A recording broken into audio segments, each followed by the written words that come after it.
Real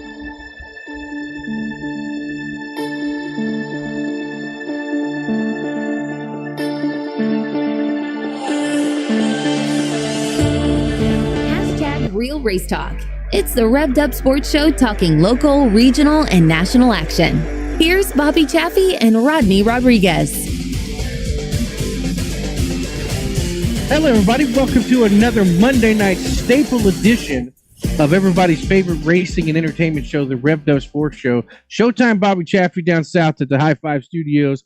Rodney Rodriguez up north at the Mainstay headquarters up there for RUSS. They're in beautiful sunny Round Rock, Texas. So, Sunny's right. A little bit of little logistical issues getting us together in the same spot, but it's all right. It's all good. Yeah, man, it's all good. That's the beauty of this. That's that's what we learned with COVID, how you do these things different. So, very good, and very easy. And we welcome everybody in to another great program coming up 6:45. Talking to Milton Hope. He will recap us the Summer Showdown series over at CBS. Blake Clark will rejoin us. He's on a roll. Kevin Sestair is going to preview some stuff happening at Rocket Raceway Park. Really cool stuff coming up.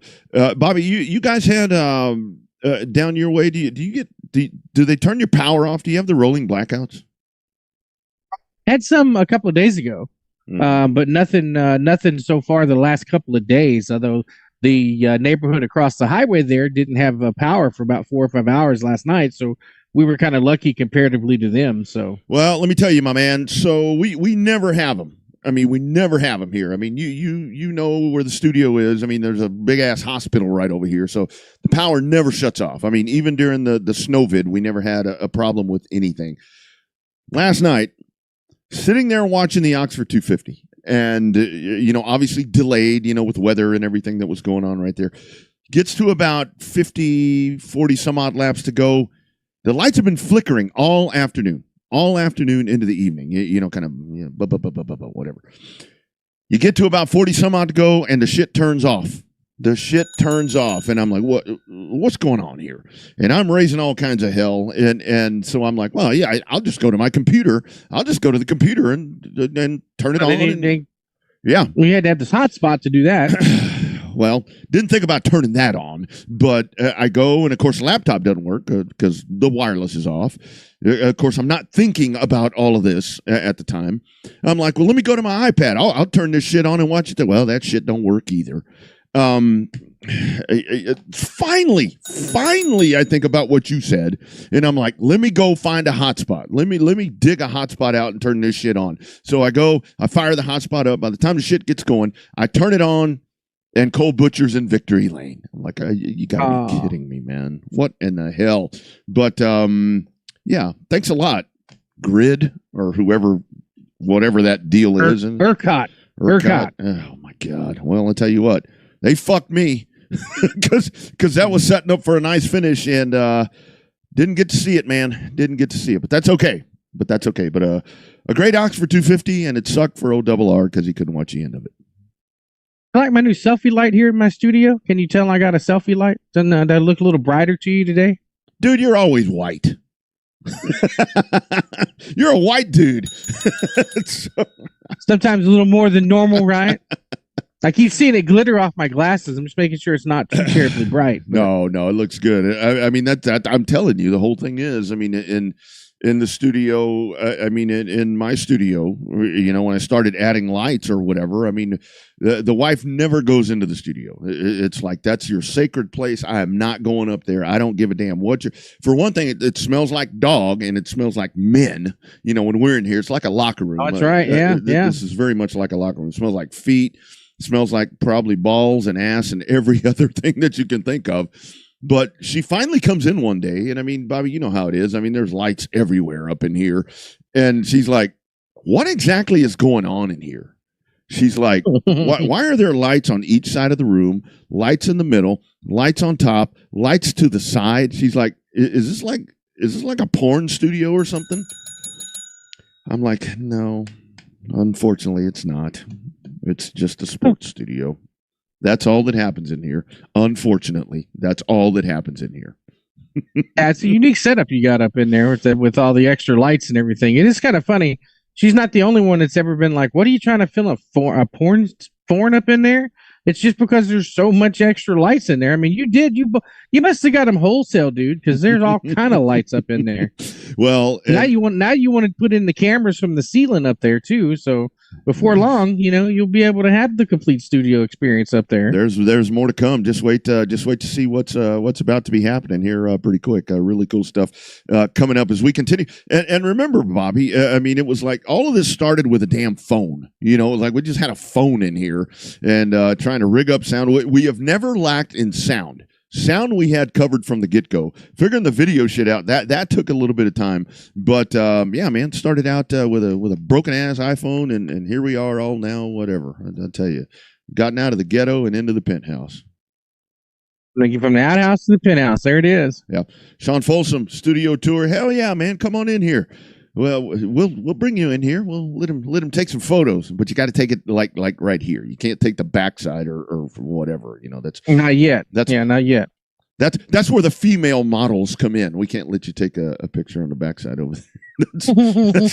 that's the bad side. Okay, Bobby.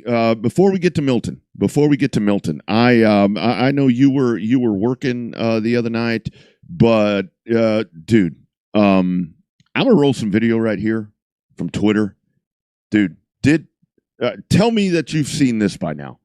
Ryan Preece, my Lord, what in the entire hell was that? I mean, just take a look at this. This is like the 80s. I mean, the wind gets under the car, and these cars aren't designed to fly, right? No, no. I'll tell you, man. This was one of those incidents to where I'm sitting here watching this live, and it did very much feel like the Newman thing at Daytona. And I saw somebody post on Twitter, if your name is Ryan, you probably don't like Daytona. That's funny, but it shouldn't be. But I mean, look at the shit. Come on.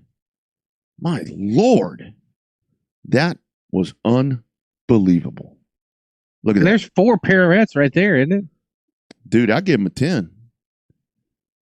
God, and the funny thing about it is there's nothing funny about this, but the ironic thing about this is when the car lands, I mean, you just watched what happened. It doesn't look that bad. So Stage is completely intact. Yeah. That greenhouse is complete. For as much as it tumbled, that greenhouse is completely intact. Hell, the underskirt, the carbon fiber underskirt didn't hardly break away either. Yeah. I mean, it just will not stop. I mean, it's just over and over. I think they said, 10 times or whatever it was. But, I think a lot of this was, I mean, when you go back and watch it, I mean, look at it right there. I mean, it's just flipping. A lot of this, the flipping was in the air. I mean, obviously. He turned 4 or 5 times in the middle of the air without hitting the ground. Yeah. I mean, just look at that. And it lands. And look, all the tethers, everything working. I mean, the hood's still attached. I mean, look right there. There's the nailing the landing, as they say. I mean, look at that. I mean, you would think that thing would be shredded to shit, but it unbelievable. And that really tells you. I know there's been a lot of question about this race car, but it. Dude jumps out of the car and goes to Halifax, and hell, they turned him loose. And man, that was scary. That was very scary as that was happening. And it's one of the most wicked hits. They said most wicked hits is Rusty Wallace and Davey Allison, early 1990s there at Talladega. But definitely by leaps and bounds, one of the hardest hits and biggest licks we've seen in the modern, more modern era. 2000 and up, I guess, would be, the last 25 years, 23 years. So, yeah, definitely was a shot. I had that actually sent to me while I was announcing there at Texana. Somebody said, "Holy shit, watch this." I didn't get a chance to watch it till the races were over. Yep. But I heard, I got people text me that's just, when you get people text you, it says, "Holy shit, you should be watching." It's like, well, I'm watching a great race now. And calling some great races down at Texana. But yeah, I got to see it. I got to see it there at the end of the night and checked it out and was just like, wow, holy moly. And then you had, I mean, obviously that's horrible. I mean, that was rough. But then you have the head-on into the fence for Dave or for Ryan Blaney. And when you think about, I see Nathan there mentions the physics and everything about this, but when you think more about, like with Blaney, because that was more of a boom, and that a lot of times that's where it gets worse because it's like the dead stop. I mean, it's like right there with all of that happening with Priest. I mean, he's flipping and he's hitting the ground and all of this stuff is happening, but with Blaney, it's like right in head on into the fence. And this is where we can talk about where the work that they've done to the front snout of this race car. I think that it paid off a couple of different times right there because the Priest car, a couple of times nose diving into the ground, and then with the Blaney crash, that proves that they're going in the right direction. Yes, it sucks that Kurt Busch is not going to be racing anymore. Retired, yeah. But he did finally, say that he's walking away, and that sucks. And you hate to think about that. Maybe he's one of the what do they call it? The animal that you use as a test. Maybe that's exactly what he was when that all happens. But man, the Blaney one was rough, dude. That looked really damn bad too. They said it was a pretty rough hit. Said it wasn't. Said he'd been really happy that those. I mean, can you imagine that some of those hits, the head-ons, without any safety barrier? I mean, we've been so accustomed to it since the early 2000s that it's hard to imagine. It's hard to imagine some of these tracks without the safer barrier. Yeah, Danny Davis, great question that I was thinking about as that happened on Saturday night. The G's, exactly what that. I'm sure there's a way for them to figure that out exactly what that did to his body, but. You go back into being fully contained right there and just sitting in that. And I mean, can you imagine that? I mean, and this is why we tell you racers, I mean, belt yourself down. I mean, you put yourself in that seat just as tight as you can because, and with headrests and all of that, I mean, think about that in the older days right there, because it's taken a long time for me to fully understand. And now as I'm older and think back to the times that I've raced, and a lot of times why my mind is all fucked up and things aren't working right, it's because your head gets knocked around, and when you think of that brain moving around in there and all that fluid and it's just boom boom boom boom hitting the back of the skull, I mean, that's not a good thing. And apparently there's no concussion for Ryan Priest or for Blaney. Damn, he's Ryan too. So it's incredible. It really is incredible. And I'll tell you, these guys, when we talk about these guys being gladiators, and when people want to say that, oh, these new NASCAR drivers, they're PUSS, you go do that. You go try that. You go try that. There's a podcast called The Mean Girls that I watch highlights of it on Instagram. Yeah, and she's one of the lead hosts on that one. Alex Bennett is a huge NASCAR fan. Yeah, she talks all the time. They had a discussion about the NASCAR drivers being athletes or not. And she was like, "These guys lose 10 to 15 pounds of water weight in one race. That's an athlete." Mm-hmm. Mm-hmm. Yeah. I mean, that's exactly right. Great point, Shane. Seat belts. I mean, they hurt you when you tighten them. I mean, that's it's one of those things. I mean, but they're going to keep you. They're going to keep you in place. And I did. I learned that the hard way. I mean, I would. Did too. I mean, back in Houston the day, Motorsports Park. Yeah, I would keep those things loose so I could slide my ass a little bit over to the right and kind of cock over to the left in a little bit and be more comfortable. And it just takes.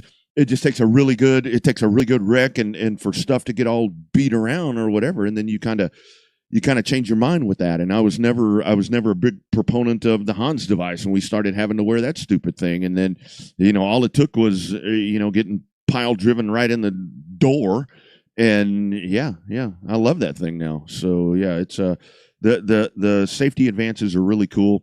Racers, you're going to spend all this money. If you're going to go cheap, if you want to go cheap, don't go cheap on your safety equipment, guys. I mean, maybe lighten up on those shocks a little bit if you ain't got no money, but take care of yourself, because your family and everyone else and people you don't like are counting on you. And when you get into one of these things and you're half-assing your safety equipment, ain't nobody going to be the good part of that. PSA for nobody. Nobody. Yeah, there's your PSA for the week.